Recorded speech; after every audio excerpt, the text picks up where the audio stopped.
College का पहला दिन था और स्कूल का फेमस हैंडसम लड़का बोला कि वो पूरी क्लास को मॉल लेके जाके शॉपिंग करवाएगा। सब लोग एक्साइटमेंट से चिल्लाने लगे, लेकिन मैं चुपचाप अपने ब्लैक कार्ड्स और मिलिट्री ग्रेड सेफ को याद कर रहा था, सिर्फ इसलिए क्योंकि पिछली लाइफ में उस स्कूल हीरो का फोन मेरे कार्ड को टच हो गया था और एक सेकंड में उसने मेरे अकाउंट से लगभग 18 बिलियन डोंग उड़ा लिए थे। बिल्कुल उतना ही जितना उस दिन क्लासमेट्स ने शॉपिंग में खर्च किया था। मैं उसे कन्फ्रंट करने गया था, लेकिन उसने मेरा वीडियो बनाकर इंटरनेट पे डाल दिया और मुझे ऑनलाइन हेट का शिकार बनना पड़ा। जब मैं पुलिस कंप्लेन करने गया था, किसी ने मेरी ड्रिंक में पॉइजन मिला दिया और मैं वही का वही मर गया। और जब मैंने दोबारा आंख खोली, मैं वापस उसी दिन आ गया था जिस दिन उसने सबको गिफ्ट देने का अनाउंसमेंट किया था। गाइज, मिलना भी एक किस्मत होती है, इसलिए मैंने डिसाइड किया है कि सबको एक बड़ा गिफ्ट दूंगा। इसीलिए मॉल चलो और जो पसंद आए ले लो। उसकी वही फेमिलियर बातें सुनते ही मेरे अंदर गुस्सा उबल पड़ा। क्लासमेट्स पहले इतना सीरियस नहीं थे, लेकिन जैसे ही उसने एक ब्लैक कार्ड निकाला सब पागल हो गए। चलो डिजाइनर क्लोथ्स भी ले लेना और ब्रांडेड सनस्क्रीन भी। अगर थक जाओ मैं सबको सिटी के सबसे एक्सपेंसिव हॉट स्प्रिंग रिजॉर्ट ले जाऊंगा। जियाओ का बड़े ही स्टाइल में बोला। जो रिजॉर्ट वो बोल रहा था वो सिटी का सबसे लग्जरियस एंटरटेनमेंट प्लेस था। एक टिकट की प्राइस ही 45 मिलियन डोंग थी। ये सुनते ही पूरी क्लास एक्साइटेड हो गई। भाई जियाओ, तू तो सच में रिच है। फ्यूचर में मैं पक्का तेरा छोटा भाई बनूंगा। रिच यंग मास्टर का इन्विटेशन रिजेक्ट कौन करेगा। मैं चुप था तो जियाओ काई ने मेरी बैग पे जोर से हाथ मारा। शंगी, तू भी आएगा ना? सभी आ रहे हैं, अगर तू नहीं आया तो इंसल्ट समझूंगा। लिन चुआन ने भी मेरा हाथ पकड़ लिया। शंगी, स्कूल में तू अलग रहता था, ठीक है, लेकिन अब यूनिवर्सिटी में है। जियाओ काई दिल से सबको गिफ्ट देना चाहता है। चलना। मैंने बिना एक्सप्रेशन के उसका हाथ हटा दिया और हल्का सा स्माइल किया। जाऊंगा और ऑब्वियसली जाऊंगा। अगर नहीं गया तो जियाओ काई की बेइज्जती वाला फेस कैसे देखूंगा। पिछली बार का बदला इस बार मैं उससे खून का बदला खून से ही चुकवाऊंगा। दोपहर को मैं घर गया और पेरेंट्स का दिया हुआ असली ब्लैक कार्ड अपने मिलिट्री सेफ ग्रेड में लॉक कर दिया। वो सेफ इतना ज्यादा स्ट्रॉन्ग था कि ग्रेनेड लगने पर भी कुछ नहीं होता। सिर्फ मेरी रेटिना पासवर्ड थी। किसी नॉर्मल इंसान के लिए उसे खोलना इम्पॉसिबल था। सेफ सिक्योर करने के बाद मैंने एक फेक ब्लैक कार्ड बनवाया जो बिल्कुल असली जैसा लग रहा था। फिर उसे अपने पॉकेट में रख लिया। सब प्रिपरेशन कंप्लीट थी। तब तक जियाओ काई मुझे बार बार फोन कर रहा था। चलिए, तू अभी तक क्यों नहीं आया? सब तेरा वेट कर रहे हैं। जियाओ वैन ने भी बोला है अगर तू नहीं आया तो वो तुझसे फ्रेंडशिप तोड़ देगी। उसके मुंह से लिन वैन का नाम सुन के भी मेरे दिल में कोई फीलिंग नहीं आई। हाई स्कूल में मैं उससे 3 साल तक सीक्रेटली प्यार करता था। यूनिवर्सिटी एप्लीकेशन तक उससे सेम प्यार करता था, लेकिन उस लड़की ने कभी हाँ भी नहीं बोली और ना ही कभी ना। उसने मुझे बीच में लटकाया हुआ था। पिछली लाइफ में जब मैंने उसे जियाओ काई को हक करते हुए देखा तब समझ आया वो रिलेशनशिप नहीं चलाती थी, बस मेरी अटेंशन और इमोशन से वो खेलना चाहती थी। एक्चुअली मेरा मॉल जाने का प्लान नहीं था, लेकिन लिन चुआन जबरदस्ती मुझे खींच कर ले गई और रिजल्ट्स जियाओ काई ने मुझे डायरेक्टली पीठ में छुरा घोंपा। और जो पॉइजन मेरी जान ले गया था वो भी लिन चुआन ने खुद चूज किया था, सिर्फ और सिर्फ जियाओ काई को इम्प्रेस करने के लिए। ऐसे फेक और सेल्फिश लोग मेरे जूतों के लायक भी नहीं थे। फोन के दूसरी साइड से अभी भी आवाज आ रही थी। मैंने बस कहा और ड्राइवर को मॉल के एंट्रेंस तक चलने को बोला। जैसे ही जियाओ काई ने मेरी फैमिली की कार देखी उसकी आंखें चमक उठी। सब तेरा वेट कर रहे थे, जल्दी अंदर आ। मेरे लेट आने पर क्लासमेट्स के एक्सप्रेशन खराब हो गए। शंगी, इतना एटीट्यूड क्यों दिखा रहा है? हम सबको इतनी देर तक एक तेरे लिए वेट करना पड़ा। तू खुद को बहुत बड़ा समझता है क्या? पहले ये तो देख कि हमारा टाइम वेस्ट करने के लायक भी है या नहीं। मैं ठंडी नजरों से उन लोगों को देख रहा था, तब मेरी नजर लिन वैन से टकरा गई। तुम सच में इतने चीप रोड साइड कपड़े पहन के आए हो? ये तो सबकी इंसल्ट है। मैंने नीचे अपने ट्रैक सूट को देखा, सिर्फ मेरी टी शर्ट की प्राइस ही लगभग 2 बिलियन डोंग थी। ये तो फैशन की दुनिया में एक कस्टम डिजाइन था जो कि मैंने पहना था। मटेरियल इतना एक्सपेंसिव था कि अगर गर्मी में पहने तो ऐसा लगता है जैसे पोर्टेबल एसी साथ लेके घूम रहे हो। मैं हल्का सा हंस पड़ा। तुम जैसे गाँव के लोग ऑब्वियसली असली चीज पहचान नहीं सकते। इस शर्ट की कीमत तुम्हारी पूरी जिंदगी से ज्यादा है। मेरी बात सुनते ही लिन वैन की आंखें तुरंत लाल हो गई। जियाओ काई हीरो बनने आ गया। बस करो यार, हम सब पुराने क्लासमेट्स हैं, इतना टेंस क्यों हो रहे हो? चलो सब अंदर जाओ और गिफ्ट्स चूज करो। 350 मिलियन डोंग के अंदर जो भी होगा मैं पे करूंगा। ये सुनते ही क्लास फिर से एक्साइटमेंट में फट गई। वो जियाओ काई कितना जेनरस है। कुछ लोगों की तरफ फेक एटीट्यूड नहीं, पैसे नहीं है फिर भी रिच बनने की एक्टिंग करता है। मुझे पता था वो मुझे इनडायरेक्टली गाली दे रहे हैं, लेकिन ब्रांडेड स्टोर की तरफ भागते हुए उनके पीछे देखकर मैं सिर्फ मुस्कुराया, क्योंकि असली शो अभी शुरू हुआ है। देखते हैं जब उनका वॉकिंग एटीएम बंद हो जाएगा अब जियाओ काई क्या करता है। लिन वैन काई के बिल्कुल पास चिपकी हुई थी और प्यार से बोली, जियाओ आपको कोई चीज पसंद आई? काई एक सेकंड के लिए फ्रीज हुआ, फिर शर्माने की एक्टिंग करते हुए बोला, तुम मेरे साथ शॉपिंग कर रही हो, वही मेरे लिए सबसे बड़ा गिफ्ट है। ये बोल के उसने लिन का हाथ पकड़ लिया। दोनों बिल्कुल हीरो हीरोइन की तरह बिहेव कर रहे थे और क्राउड उन्हें मून और स्टार्स की तरह सराउंड कर रहा था। लिन का फेस एक्साइटमेंट से लाल हो गया। मैं उनके साथ नहीं गया। जियाओ काई ने तुरंत मुझे आवाज दी, चलिए तुम भी कोई गिफ्ट चूज करो ना, मेरे साथ फॉर्मल मत हो। उसके फेस पर एक अच्छे इंसान का एक्ट देखकर मुझे और ज्यादा इरिटेशन होने लगी। तभी एक चमचा सामने आया। शंगी, अगर तुझे गिफ्ट नहीं चाहिए तो निकल जा यहाँ से। जियाओ काई तुझे इतना रिस्पेक्ट दे रहा है और तू फिर भी एटीट्यूड दिखा रहा है। सिर्फ एक लग्जरी कार रेंट कर लेने से कोई रिच यंग मास्टर नहीं बन जाता। अगर तुम्हारे पेरेंट्स रईस नहीं है तो रिच बॉय की तरह एक्टिंग भी मत कर। जितना वो लोग ज्यादा बोल रहे थे उतना ही एग्रेसिव होते जा रहे थे। मैं रुक गया और ऐसे एक्ट किया जैसे मैं जाने वाला हूँ। अब जियाओ काई सच में पैनिक हो गया। उसने जल्दी से मेरा हाथ पकड़ लिया। गाइस, शंगी के बारे में ऐसा मत बोलो, वो मेरा सबसे अच्छा दोस्त है। जब उसने ये लाइन बोली उसकी आवाज हल्की सी कांप रही थी। क्लियरली उसके दिल में डर था। शायद उसे डर था कि अगर मैं चला गया तो बिल पे करने के लिए बेवकूफ बकरा नहीं मिलेगा। लेकिन मेरा जाने का कोई भी प्लान नहीं था। अगर मैं चला गया तो सेकंड एक्ट का ड्रामा कैसे देखूंगा। मैं मुस्कुराया, ठीक है जियाओ काई, मैं भी एक गिफ्ट चूज करता हूँ। उसके फोरहेड पर पसीना आ गया और वो जल्दी जल्दी बोला, हाँ जो चाहिए ले लो, बिल्कुल हेजिटेट मत करना। मैंने कैजुअली एक बैकपैक उठा लिया। सच कहूँ तो पहले मैं ऐसी बेसिक चीजों को देखना भी पसंद नहीं करता था और बाकी क्लासमेट्स तब तक अपनी पसंद की ब्रांडेड आइटम्स चूज कर चुके थे। लिन वैन ने जियाओ काई के कहने पर एक बहुत एक्सपेंसिव वॉच चूज की। लाइट्स के नीचे उसकी डायल इतनी चमक रही थी कि आंखें खराब भी कर सकती हैं। मैं एक नजर में समझ गया कि वो इस सीजन का लेटेस्ट मॉडल था। मिनिमम 3 बिलियन डोंग की होगी। लेकिन जियाओ काई ने बिना ब्लिंक किए पेमेंट कर दिया। बस लिन वैन को पसंद आनी चाहिए, चाहे 10 और भी खरीदनी पड़े, मैं रेडी हूँ। लिन चुआन इतनी इमोशनल हो गई थी कि उसने सीधा जियाओ काई के गाल पर किस कर दिया। आसपास के क्लासमेट्स जोर जोर से चेयर करने लगे और सेल्स स्टाफ भी एक्साइटमेंट से स्माइल रोक नहीं पा रहे थे। जियाओ काई सच में जेनरस है। अरबों का गिफ्ट भी बिना सोचे देता है। बिल्कुल सही सुना है। किसी ने लिन चुआन को 3 साल तक चेज किया, लेकिन उसके लिए 30 मिलियन का गिफ्ट तक नहीं खरीद पाया। कितना कंजूस है ये। ऐसे गरीब लोगों को इतनी बड़ी ब्यूटी के सपने भी नहीं देखने चाहिए। ये तो जियाओ काई के जूते उठाने लायक भी नहीं। ये सुनकर लिन ने मेरी तरफ चैलेंज भरी नजर से देखा, लेकिन मैंने बस शोल्डर्स उठा दिए जैसे मुझे कोई फर्क ही नहीं पड़ता था। सब लोग शॉपिंग कंप्लीट कर चुके थे और ट्रिप ऑलमोस्ट खत्म होने वाली थी। जब स्टाफ पेमेंट मशीन लेके आई आई तब अचानक जियाओ काई का एक्सप्रेशन बदल गया। मेरा ब्लैक कार्ड गायब हो गया। सब क्लासमेट्स शॉक में रह गए। वो सभी लोग मिलकर फ्लोर पर वो कार्ड ढूंढने लगे, एक ऐसा कार्ड जो कि एग्जिस्ट ही नहीं करता था। काफी देर तक ढूंढने के बाद भी कार्ड नहीं मिला। अब लिन टेंशन में जियाओ काई को देखकर बोली, कहीं किसी ने तुम्हारा कार्ड चुरा तो नहीं लिया। जैसे ही उसने चोरी बोला, सबकी नजर एक साथ मुझ पर आ गई। जियाओ काई ने गिल्टी एक्टिंग करते हुए मुझे देखा। शनिए, आज सिर्फ हम दोनों एक्सीडेंटली टकराए थे, क्या पता तुमने गलती से मेरा कार्ड उठा लिया हो। मुझे याद है तुम्हारे पॉकेट में भी एक ब्लैक कार्ड था, एक बार दिखा सकते हो। मैं उसे हाफ स्माइल के साथ देखता रहा। तो तुम कहना चाहते हो मैंने तुम्हारा कार्ड चोरी किया? क्या बकवास है। मेरा घर तुम्हें इतना गरीब लगता है क्या कि मैं तुम्हारे चिल्लर पैसे तुमसे चोरी करूंगा? वो ऑकवर्ड हंसी के साथ सर खुजाने लगा। नहीं नहीं, मैं बस कंफर्म करना चाहता था। मैंने कब बोला तुमने चोरी की? सभी गिफ्ट्स पैक हो चुके थे, टाइम वेस्ट मत करो। जियाओ काई को हंसते देख कुछ बॉयज तुरंत उसकी साइड लेने आ गए। शनिए, हम सिर्फ कार्ड देखना चाहते हैं, एक बार दिखा देने से क्या चला जाएगा? क्या हम मैजिक से तुम्हारा पैसा स्वाइप कर लेंगे? स्वाइप वर्ड सुनते ही जियाओ काई का फेस क्लियरली चेंज हो गया। उसने जल्दी से बोला, हाँ शनिए, बस एक बार दिखा दो। मैंने देखा टाइमिंग परफेक्ट हो चुकी थी। मैंने धीरे से पॉकेट से एक ब्लैक कार्ड निकाला और फेक गुस्से में बोला, फाइन, ध्यान से देख लो, ये तुम्हारा कार्ड लगता है या नहीं? मैंने कार्ड जियाओ काई को दे दिया। उसने एक ग्लैंस ली और तुरंत मुझे वापस कर दिया। फेस पर एक फेक गिल्ट था, लेकिन लिप्स के कॉर्नर सीक्रेटली स्माइल कर रहा था। और यार, ये तो सच में तुम्हारा कार्ड है। ये बोल के उसने सडनली पॉकेट टैप किया और एक्टिंग करने लगा जैसे अभी याद आया हो। अरे अरे, मेरा कार्ड तो यहाँ था। मैं अपनी कोल्ड नजरों से उसका पूरा ड्रामा देख रहा था। जो लोग अभी मुझे एक्यूज कर रहे थे, उनके एक्सप्रेशंस ऑकवर्ड हो गए, फिर भी वो लोग चुप नहीं हुए। इसमें इतना एटीट्यूड किस बात का? अगर पहले से ही इतना फेक रिच एक्ट नहीं करता तो कोई सस्पेक्ट भी नहीं करता। अगर उसके पास सच में पैसे होते तो जियाओ काई के गिफ्ट्स क्यों लेता? कितना डिस्कस्टिंग है। क्या पता वो ब्लैक कार्ड भी ऑनलाइन खरीदा हुआ फेक प्रॉप हो। ये बात सुन के मैं अंदर ही अंदर हंस पड़ा। बिल्कुल सही बोला दोस्त, ये कार्ड वैसे भी फेक ही है। अब असली ड्रामा शुरू होने वाला था। मेरे लिप्स ऑटोमेटिकली स्माइल करने लगे। जियाओ काई ने सबको चुप करने का सिग्नल दिया और सब फाइनली शांत हो गए। सबके हाथ ब्रांडेड शॉपिंग बैग से भरे हुए थे। सेल्स वुमेन स्वीट स्माइल के साथ आई, सर आपका बिल आज टोटल 21 बिलियन डोंग है। आप हमारे वीआईपी कस्टमर हैं, इसलिए हमने स्पेशल डिस्काउंट दिया है। आपको सिर्फ 21 बिलियन पे करना होगा। लगता है मेरी रिबर्थ की वजह से बटरफ्लाई इफेक्ट हो गया था। इस बार जियाओ काई ने पिछली लाइफ से भी 3.5 बिलियन ज्यादा उड़ा दिए थे। उसने बिना एक सेकंड सोचे ब्लैक कार्ड निकाला और स्वाइप कर दिया। लिन वैन हल्की सी फ्रोन करने लगी। उसने एक्सपेक्ट नहीं किया था कि जियाओ काई सच में इतना पैसा उड़ा देगा। कार्ड स्वाइप सक्सेसफुल होते ही मैंने नीचे फोन देखा, मेरे अकाउंट से एक भी डिडक्शन मैसेज नहीं आया था। अकाउंट बैलेंस परफेक्टली सेफ दिखा रहा था। दिल को सुकून मिला। सब लोग जियाओ काई की तारीफों में लगे हुए थे। तभी अचानक एक तेज चीख सुनाई दी, बिल्कुल ऐसी चीख जैसे सुअर को काटा जा रहा हो। जियाओ काई फोन को घूरते हुए हिस्टेरिकली चिल्लाया, मेरे अकाउंट में सिर्फ 7,000 डोंग क्यों बचे हैं?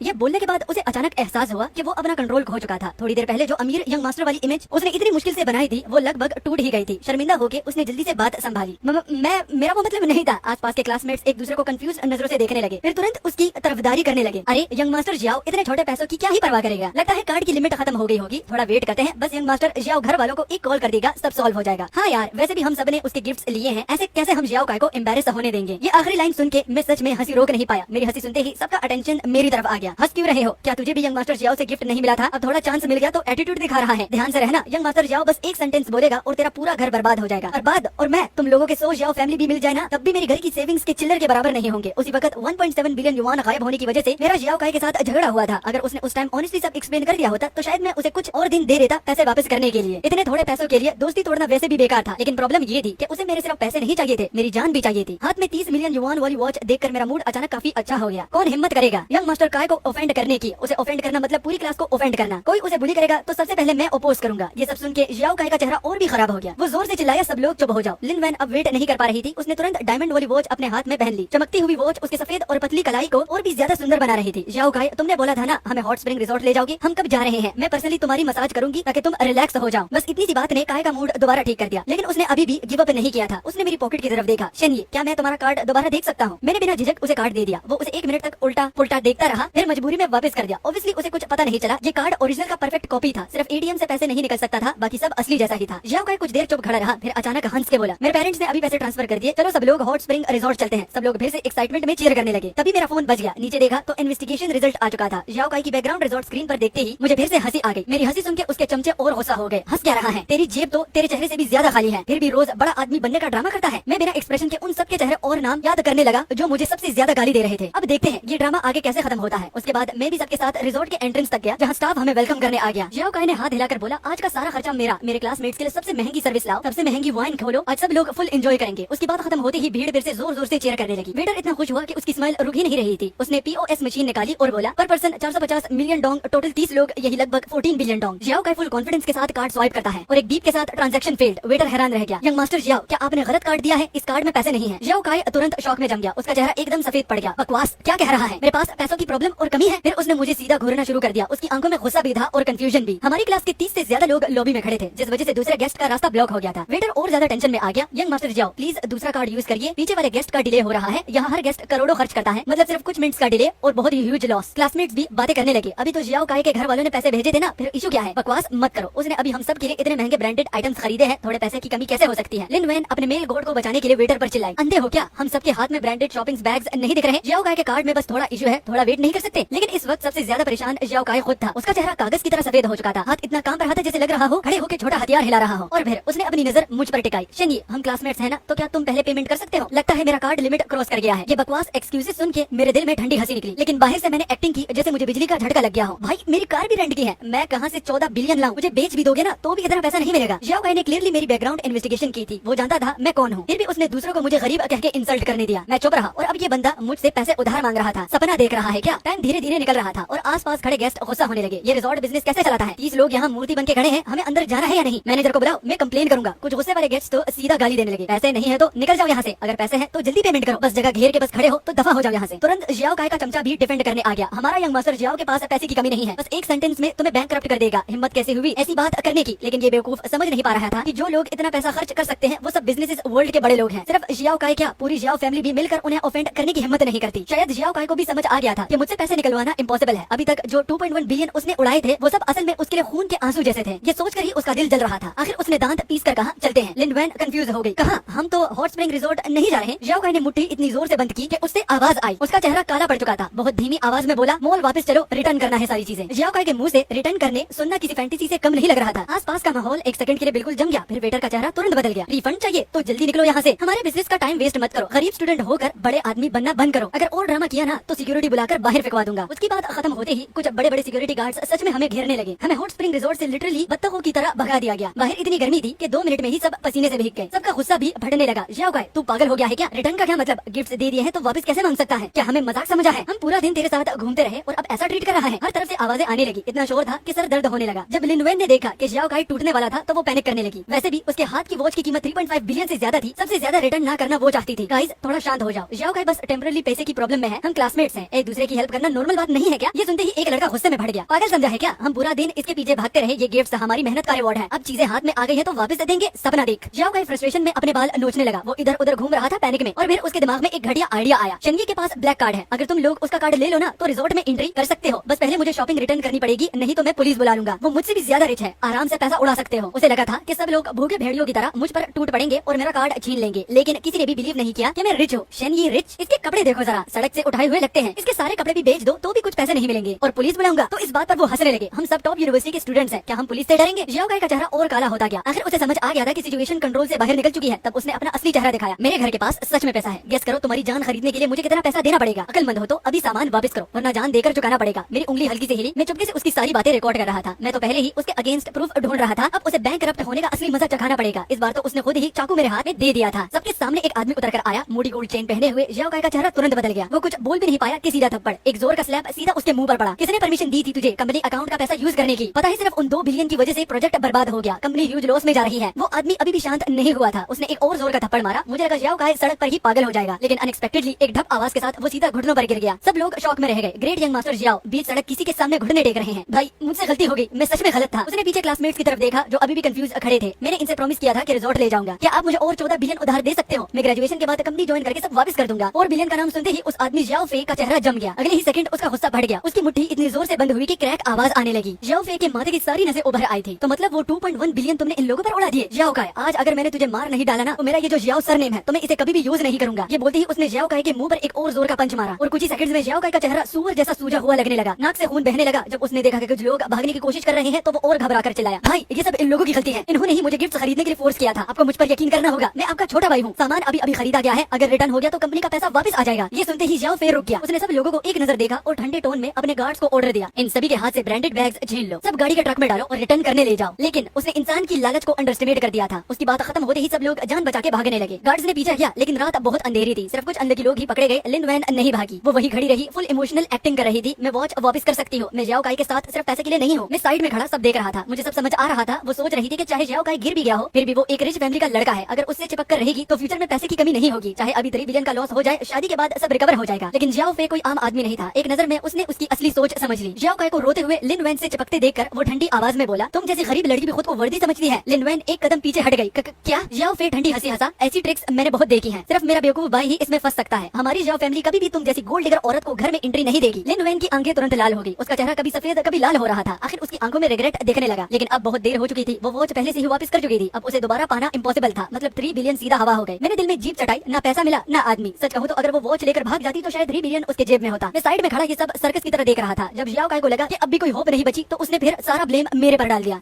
सब इस शन ये की वजह से हुआ। इसने मुझे फोर्स किया था गिफ्ट्स देने के लिए। अगर ये नहीं होता तो मेरा इतना पैसा बर्बाद नहीं होता। उसकी बकवास सुनकर जियाओ फे ने इम्पेशेंट होकर मेरी तरफ देखा, लेकिन बस एक नजर और वो वही जम गया। अगले सेकंड थप्पड़। उसने जियाओ काई को इतना जोर का स्लैप मारा कि आवाज गूंज उठी। दिमाग घर पर छोड़ आए हो क्या? तुमने इतने बड़े इंसान को ऑफेंड कर दिया। ये इस शहर के सबसे रिच फैमिली के यंग मास्टर है, असली क्राउन प्रिंस। जियाओ फे तुरंत मेरे सामने आया, सीधा 9 डिग्री भाव किया। यंग मास्टर शेन, सच में माफी चाहता हूँ। मेरे बेवकूफ भाई ने आपको परेशान किया। ये सुनते ही वहाँ मौजूद सब लोग स्टैचू बन गए। जो क्लासमेट्स अभी तक गए नहीं थे वो तो शौक से हिल गए। शेन ही सबसे रिच फैमिली का यंग मास्टर है? इम्पॉसिबल। उसके कपड़े तो भिखारी जैसे लगते हैं, कहीं मजाक तो नहीं? जियाओ फे का हाथ अभी भी मेरी तरफ बढ़ा हुआ था, लेकिन मैंने उसे देखा तक नहीं। मैं ठंडी आवाज में बोला, परेशान मेरे लिए सिर्फ परेशानी नहीं है। जब तक जियाओ काई जिंदा और आजाद घूम रहा है तुम्हारी जियाओ फैमिली को एक दिन भी शांति से नहीं मिलेगी। मेरी बात का प्रेशर इतना था कि आसपास खड़े लोग जोर से सांस लेने की हिम्मत भी नहीं कर पा रहे थे। जियाओ फे दांत पीसने लगा। उसकी आंखों में ऐसा गुस्सा था जैसे वो इसी वक्त जियाओ काई को जिंदा खा जाए। उस आदमी ने सीधा उसके सिर पर जोर का थप्पड़ मारा, फिर मेरी तरफ चापलूसी भरी शक्ल से देखकर बोला, यंग मास्टर शेनगी, ये लड़का आपको पसंद नहीं है? बस फिर मैं मानता हूँ, जब तक आपका गुस्सा ठंडा नहीं होता तब तक मारते रहेंगे। पहला थप्पड़ जोर से गूंजा, फिर दूसरा, तीसरा, चौथा, बिना रुके उसे पिटते गए। जियाओ काई इतना मारा गया कि रोते रोते माँ बाप को पुकारने लगा। उसकी चीखें पूरे हॉट स्प्रिंग रिजॉर्ट के एंट्रेंस पर गूंज रही थी। रास्ते से गुजरते लोग रुक कर तमाशा देखने लगे जैसे कोई सर्कस चल रहा हो। आज जियाओ काई की पूरी बेइज्जती हो चुकी थी। वो गुस्से से चिल्लाया, शेनगी, मेरा तुमसे कोई दुश्मनी नहीं थी, फिर तुमने मेरे साथ ऐसा क्यों किया? तुम सिर्फ पावर को यूज करके लोगों को दबाते हो। रुक जाओ, एक दिन में तुम्हारी शेन फैमिली को बर्बाद कर दूंगा। ये सुनकर मुझे हंसी आ गई। तुम्हारी जियाओ फैमिली अभी तक शेन फैमिली के मूड देख कर जीती है। अगर तुम हमें धमकी दे रहे हो, अगर कभी कोई फैमिली डूबी तो पहले तुम्हारी होगी। बिजनेस की दुनिया में लोगों को बुरी बातें और बद्दुआ देने से डरते हैं, और ये पागल खुद अपनी बर्बादी बुला रहा था। जियाओ फे का चेहरा गुस्से से भर गया। उसने चप्पल निकाली और सीधा जियाओ के मुंह पर मारी। बकवास बंद कर, जल्दी से शेनगी से माफी मांग। जियाओ काई का सर जबरदस्ती जमीन पर झुका दिया गया और उसे मेरे सामने कुत्तों की तरह ट्रीट करवाया गया। एक बार, 2 बार, 3 बार, जब तक 99 बार सर नहीं टकराया गया तब तक उसे रोका नहीं गया। उसका माथा खून से भर गया था। वो जमीन पर मरे हुए कुत्ते की तरह पड़ा था। सांस मुश्किल से चल रही थी। रोते हुए बोला, सॉरी शेनगी, गलती हो गई। मैंने उसकी थोड़ी को पैर से ऊपर उठाया और मुस्कुरा कर पूछा, अच्छा बताओ फिर गलती क्या थी तुम्हारी? जियाओ काई इतने गुस्से में था कि आंखें उलट गई और वो वही बेहोश हो गया। उसे एम्बुलेंस में उठाकर ले गई और फिर जियाओ फे मेरी तरफ आकर झुककर बोला, शेनगी, क्यों ना मैं आपको आपके क्लासमेट्स को रिजॉर्ट में रिलैक्स करवा दूं? इसको एक सॉरी ट्रीटमेंट समझ लीजिए। मैंने उसे घिन भरी नजरों से देखा। तुम लोग भी डिजर्व करते हो मेरे साथ खड़े रहना। बाकी क्लासमेट्स का डर से बुरा हाल था, किसी की हिम्मत नहीं थी वो भी जोर से सांस लेने की। जियाओ काई का हाल सबके सामने था। अब सबको असली डर समझ आ गया था। सिर्फ लिन युआन शेमलेसली मेरे पास आई। उसका चेहरा लाल था, शर्म से या एक्साइटमेंट से पता नहीं। वो धीरे से बोली, शेनगी, तुम सच में रिचेस्ट फैमिली के यंग मास्टर हो? पहले मैं अंधी थी, जियाओ काई की वजह से तुम्हारे साथ इतना बुरा बिहेव किया, गलती थी मेरी। ये कहकर उसने सर उठाया, आंखों में फेक आंसू भर के, क्या तुम मुझे एक और चांस दे सकते हो? क्या हम पहले की तरह फ्रेंड्स बन सकते हैं? उसकी ये नौकरानी जैसी एक्टिंग देखकर मुझे उल्टी आने लगी। जब मैं उसे दिल से ट्रीट करता था तब उसने कभी मेरी तरफ देखा तक नहीं। मुझे लगता था वो क्लासी और सेल्फ रिस्पेक्ट वाली लड़की है, लेकिन असल में वो तो सिर्फ पैसों की भूखी निकली। अब मुझे खुशी हो रही थी कि स्कूल टाइम में मैंने अपनी असली आइडेंटिटी को किसी को नहीं बताया, वरना मैं कभी शायद लिन युआन का असली चेहरा देख ही नहीं पाता। तभी एक और सुपर कार आ रुकी, शेन फैमिली की कार। मैंने लिन युआन को साइड में धक्का दिया और ठंडी हंसी के साथ बोला, मेरे साथ फ्रेंडशिप करनी है, पहले जाकर शीशे में अपना चेहरा देख, फिर डिसाइड करना कि तुम उसके लायक भी हो या नहीं। तुम जैसे कचरे को टच करना भी मुझे गंदा लगता है। कुछ दिन बाद मिलिट्री ट्रेनिंग खत्म हो गई। मैं उसी रात हॉस्टल छोड़कर निकल गया। मैं बस नॉर्मल कॉलेज लाइफ एंजॉय करना चाहता था, लेकिन जियाओ काई जैसे पागल इंसान से टकरा गया। अब हाल ये था कि पानी पीते वक्त भी डर लगता था कि कहीं कोई जहर ना मिला दे। जब मेरे पेरेंट्स को ये सब पता चला, मेरी माँ ने सीधा हाथ हिलाकर कहा, स्कूल के पास सबसे महंगी विला खरीदो, पैसे मेरे लिए सिर्फ नंबर्स हैं। मैंने सोचा था ये मैटर खत्म हो गया, लेकिन कुछ दिन बाद जियाओ फैमिली जियाओ काई को लेकर मेरे पुराने घर आ पहुंची। सिर्फ कुछ हफ्तों में उसका हाल इतना खराब हो चुका था कि पहचानना मुश्किल था। वो बहुत पतला हो गया था, हाथ पैर पर स्कार भरे हुए थे, चेहरा सूख कर अंदर चला गया था। पहली वाली एरोगेंस का नाम भी नहीं था। जैसे ही उसने मुझे देखा उसके घुटने तुरंत जमीन पर गिर गए। शेनगी, पहली मेरी गलती थी, आप चाहे मार लो या गाली दो, सब मंजूर है। अगर आपने मुझे माफ नहीं किया तो जियाओ फैमिली मुझे घर से निकाल देगी। ये कहकर उसने जोर जोर से 3 बार सर जमीन पर मारा। सिर्फ 3 बार में ही उसके माथे का पुराना जख्म फिर से खुल गया, खून टपकने लगा। मैं बस आंखों से सिग्नल दिया, सर्वेंट्स ने तुरंत फ्लोर साफ कर दिया। मैं सोफा पर आराम से बैठा हुआ था और ठंडे लहजे में बोला, 10 बार और जमीन पर मारो फिर सोचूंगा। जियाओ ने मुझे जहर भरी नजर से देखा, लेकिन दांत बिंच कर फिर से 10 बार सर मारा। अब तो ठीक है ना? उसने उम्मीद भरी शक्ल से पूछा। उसे लगा शायद मेरा दिल पिघल गया होगा। उसके चेहरे पर हल्की सी स्माइल भी आ गई, लेकिन उसी पल मेरे होठों पर ठंडी सी स्मर्क आ गई। मैंने सिर्फ कहा था कि मैं कंसीडर करूंगा, लेकिन मैंने कब कहा था कि मैं तुम जैसे इंसान को सच में माफ कर दूंगा। जियाओ काई वही जम गया। वो जमीन पर बैठा बिल्कुल बेवकूफ लग रहा था। मैं मुड़कर गेट की तरफ चल दिया, लेकिन जैसे ही मैं बाहर पहुंचने वाला था, पीछे से अचानक हलचल की आवाज आई। उसके तुरंत बाद चाकू जमीन पर गिरने की आवाज सुनाई दी। जियाओ काई सच में मुझे चाकू मार कर मारना चाहता था, लेकिन मेरी सिक्योरिटी कोई आम लोग नहीं थे। उन्होंने पहले ही उसकी हरकत नोटिस कर ली थी। वो मेरा एक बाल तक नहीं छुपाया, उल्टा खुद ही बर्बाद हो गया। मैंने उस दिन का पूरा असैसिनेशन अटेम्प्ट का वीडियो और उसकी धमकी भरी रिकॉर्डिंग सीधा पुलिस को दे दी। जियाओ पर अटेम्प्ट मर्डर का केस लगा और सीधा उसे 15 साल की जेल होगी। जियाओ फैमिली को लगा उसने उसकी इज्जत मिट्टी में मिला दी है, इसलिए उन लोगों ने पब्लिकली अनाउंस कर दिया कि अब जियाओ काई का जियाओ फैमिली से कोई लेना देना नहीं है। आज के बाद जियाओ फैमिली का 1 रुपये की प्रॉपर्टी भी उससे नहीं मिलेगी। उसकी बाकी जिंदगी बस गरीबी और स्लम्स में सड़ने वाली थी। लेकिन यही तो मैं चाहता था, ये सब मेरा बिछाया हुआ ट्रैप था। सिर्फ उसे मार लेना या थोड़ा दर्द देना मेरे गुस्से के लिए काफी नहीं था। मैं चाहता था उसकी पूरी जिंदगी बर्बाद हो जाए, तभी मेरे दिल का बदला पूरा होगा। फिर देखते ही देखते कॉलेज के 4 साल गुजर गए। इस बार मुझे असली दोस्त मिले और मेरी लाइफ में वो लड़की भी आई जो सच में मेरे लिए बनी थी। शादी के दिन उसने अचानक मुझसे पूछा, तुम्हारी फर्स्ट लव कैसी थी? एक पल के लिए लिन युआन का घटिया चेहरा मेरे दिमाग में फ्लैश हुआ और तुरंत मुझे घिन सी महसूस हुई। मैं हल्का सा मुस्कुराया और बोला, फर्स्ट लव वो बस एक कचरा था, उसका जिक्र करना भी बेकार है। इस जिंदगी में मैं सिर्फ तुमसे प्यार करता हूँ। मैंने उसका हाथ पकड़ा और हम दोनों आराम से सड़क पर चलने लगे, जैसे दुनिया में हमारे सिवा और कोई भी ना हो। ऊपर चमकता हुआ चांद देखकर मेरे दिल में एक सुकून सा भर गया। इस दूसरी जिंदगी ने मेरी सारी कमियां पूरी कर दी। पुराने सारे दर्द अब सिर्फ गुजर चुकी कहानियां थी और मेरे सामने था एक रोशन और खूबसूरत